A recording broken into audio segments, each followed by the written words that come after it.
ಒಂದು ದಿವಸ ಸಿಂಹ ನರಿನ ಕರೆದು ಹೇಳುತ್ತಂತೆ, ನೋಡು ನನಗೆ ಇವತ್ತು ಆಹಾರ ಬೇಕು, ನೀನ್ ಆಹಾರ ತಗೊಂಬಂದ್ ಕೊಟ್ರೆ ನೀನ್ ಬಿಡ್ತೀನಿ, ಇಲ್ಲಾಂದ್ರೆ ನಿನ್ನೇ ತಿಂತೀನಿ ಅಂತ. ಸೊ ನರಿ ಏನ್ ಮಾಡುತ್ತೆ, ನರಿಗೆ ಒಬ್ಬ ಸ್ನೇಹಿತ ಇರುತ್ತೆ ಕತ್ತೆ.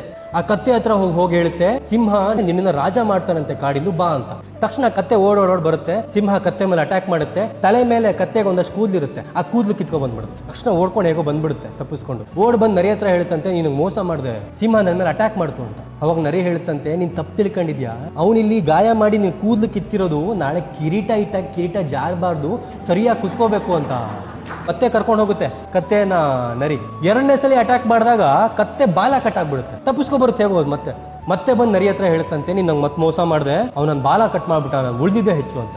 ಆಗ ನರಿ ಹೇಳುತ್ತಂತೆ, ಅಯ್ಯೋ ದಡ್ಡ, ನೀನ್ ಬಾಲ ಕಟ್ ಮಾಡಿದ್ದು ನಿನ್ ಸಿಂಹಾಸನದ ಮೇಲೆ ಕೂತಾಗ ನಿನಗೆ ಇಕ್ಕಟ್ಟಾಗಬಾರ್ದು ಅಂತ ಹೇಳಿ ಮತ್ತೆ ಅದನ್ನ ಕನ್ವಿನ್ಸ್ ಮಾಡಿ ಕತ್ತೆಯನ್ನ ನರಿ ಕರ್ಕೊಂಡ್ ಬರುತ್ತೆ. ಮೂರನೇ ಸಲ ಸಿಂಹ ಕತ್ತೆಯನ್ನ ಬೇಟೆ ಆಡ್ಬಿಡುತ್ತೆ. ಬೇಟೆ ಆದ್ಮೇಲೆ ನರಿ ಹೇಳುತ್ತಂತೆ ಸಿಂಹ, ಈಗ ಈ ಕತ್ತೆ ದೇಹವನ್ನ ತಗೊಂಡೋಗಿ ಅದರ ಮೆದುಳನ್ನ ಮತ್ತೆ ಅದರ ಹೃದಯವನ್ನ ತಗೋಬಾ, ನಾನು ತಿನ್ಬೇಕು ಅಂತ. ನರಿ ಹೋಗಿ ಅದರ ಮೆದುಳು ಮತ್ತೆ ಹೃದಯವನ್ನ ತೆಗೆದು ಬರೀ ಹೃದಯ ಮಾತ್ರ ತಗೋಬರುತ್ತೆ. ಏನ್ ಬರೀ ಹೃದಯ ತಗೊಂಡ್ಬಂದಿದ್ಯಾ, ಮೆದುಳಲ್ಲಿ ಅಂತ ಕೇಳಿದಾಗ ಹೇಳುತ್ತಂತೆ, ಅವನಿಗೆ ಮೆದುಳಿದ್ರೆ ನೀವು ಮೂರ್ ಸಲ ಕರೆದಾಗ ಎಲ್ಲಿಂದ ಬರ್ತಿದ್ದ ಅವನು. ಒಂದು ಸಲ ನಂಬಿ, ಎರಡು ಸಲ ನಂಬಿ, ಮೂರನೇ ಸಲಿನೂ ಬೇಕಾದ್ರೆ ನಂಬಿ, ಆದ್ರೆ 3 ಸಲ ಮೋಸ ಆಗಿರೋದನ್ನ ಮರಿಬೇಡಿ. ನಮ್ಮ ಸುತ್ತ ನರಿಗಳ ಒಂದು ಸಂಖ್ಯೆ ಏನ್ ಕಡಿಮೆ ಇಲ್ಲ. ನಂಬಿಕೆ ದ್ರೋಹಗಳು, ಬ್ರೇಕಪ್ಸ್ ಯಾಕಾಗುತ್ತೆ ಅಂದ್ರೆ ನಾವು ಬ್ಲೈಂಡ್ ಆಗಿ ಒಬ್ರು ನಂಬಿಡ್ತೀವಿ.